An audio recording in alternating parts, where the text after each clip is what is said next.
Welcome to my channel. சின்ன வெங்காய காரக்குழம்பு எப்படி செய்யலாம் பார்க்கலாம் வாங்க. கேஸ் அடுப்பில் ஒரு கடாய் வச்சு கடாய் சூடானதுக்கப்புறமா 3 டேபிள் ஸ்பூன் கடலெண்ணெய் விட்டுக்கோங்க.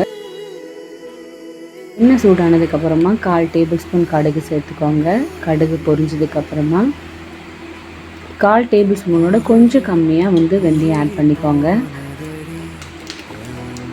1/4 டேபிள் ஸ்பூன் சீரகம்.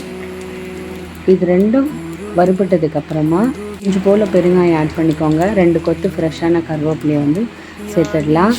கருவேப்பிலை லைட்டாக வதங்கினதுக்கப்புறமா 10 பல் பூண்டு உரித்து இதில் நான் சேர்த்துக்கிறேன். சேர்த்துருக்கிற பூண்டு லைட்டாக வதங்கினா போதும். 20 சின்ன வெங்காயத்தை தோல் உரித்து நான் இதில் சேர்த்துக்கிறேன். வெங்காயம் லைட் கோல்டன் கலர் ஆகிற வரைக்கும் நல்லா வதக்கிக்கோங்க. 2 டேபிள் ஸ்பூன் குழம்பு மிளகாய்த்தூள் ஆட் பண்ணுறேன். மிளகாய்த்தூள் எண்ணெயிலே ஒரு 1 மினிட் நல்லா வதக்கிக்கோங்க. 2 பெரிய பழுத்த தக்காளி மிக்சியில் அரைச்சதில் நான் சேர்த்துக்கிறேன்.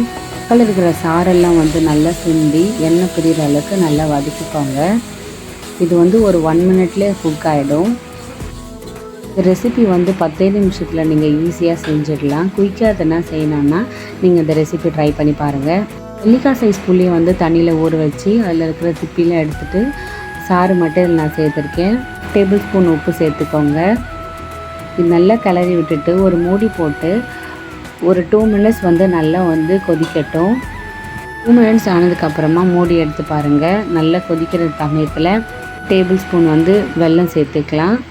இது சேர்க்கும் போது இதோட டேஸ்ட் ரொம்பவே நல்லாயிருக்கும்.